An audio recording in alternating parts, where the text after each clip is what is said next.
Ako pala si Rita Negradas. Nakatira kami dito sa Payatas. Start kami ng 2002 as in sa ngayon, ano na kami, mag-20 years na kami. Itong darating na February naman next year.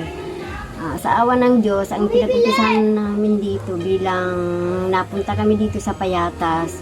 Kasi yung auntie ng mister ko, pinatirahan yung bahay niya dito kasi nangungupahan lang kami dati sa Lubalitsis. As in, mahal ang upa. Pinatira kami dito, kaya kami napunta dito sa Payatas. Ang aming naging anak, 5 sa mister ko ngayon, as in. Tapos, dito na silang silaki, yung 2 kong babae, hindi nakatapos sa pag-aaral, high school lang, may parehas na sila may asawa. Ngayon, nandito ko, 3 anak ko ngayon, may kasama akong isang apo na dito na kami na nagpalaki. College ko, nag-iisa, si Richard, masipag kong anak, isa kong binata, garbage collector. Yung bunso ko ngayon ang may asawa na may isang anak, garbage collector din siya. Kasi hindi sila sinipag mag-aral, kaya yun ang nangyari. Mister ko isang truck driver ng isang junk shop sa San Mateo, Rizal. Ako naman, ang kinabubuhay ko sa ngayon minsan, extra, naggagawa ako ng basket. Dati na masukan rin akong katulong kasi siyempre sa hirap din talagang ng buhay, yung bayong naman napinding kasi nagkaroon ng pandemic, na masukan ako bilang isang yaya ng bata sa Lubalitsis pa rin. Ngayon, ito ako sa bahay kasi yung apo ko ako nagbabantay, pinigil na ako magtrabaho, dito siya ngayon, kami na nagpapalaki, yun ang nagiging kasama ko ngayon sa bahay. Sa ngayon, yung aking binata, walang trabaho, kundi ang mister ko lang ang pumapasok. Sumasahod naman siya ng 600 a day. Depende pa rin kasi pag walang biyahe, doon lang sila sa garahe. Minsan yun, nagpipili sila ng kalaakal doon para extra income din niya, madagdagan yung sahod niya pag Sabado.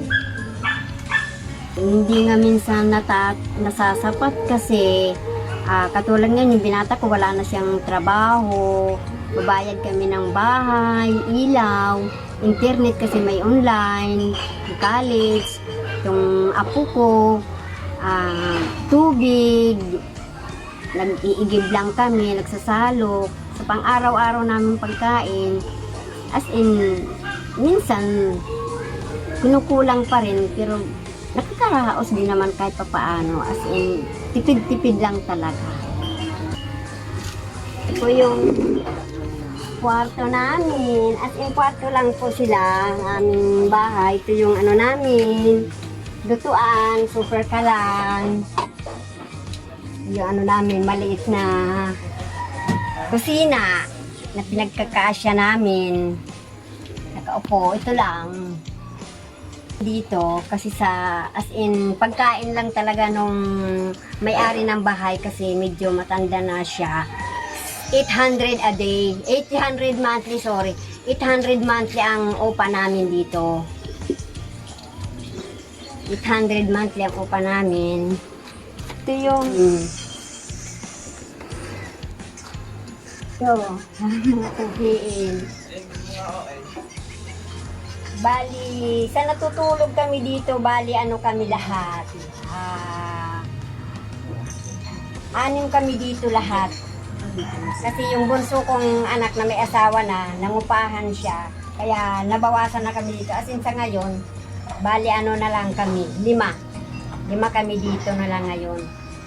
Wala, meron pa naman kami dito isang maliit na kwarto para sa college ko. Para safety kasi siya sa loob.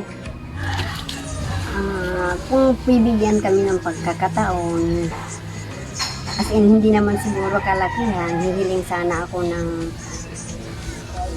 kung pwede nga lang, zero sana, kahit ilang piraso lang para anuhan lang namin yung aming bubong kahit nangungupahan kami. Kasi as in, hindi naman pwedeng yung upa namin ang iano dyan sa bubong. Kasi Nagagalit yung may-ari kasi wag na daw ayusin. Pero siyempre bilang kami ang nakatira, gusto namin mapaayos sana. Kasi puro na lang yung tarpaulin nakalagay. Pinapatong-patungan ko na lang ng tarpaulin na buo.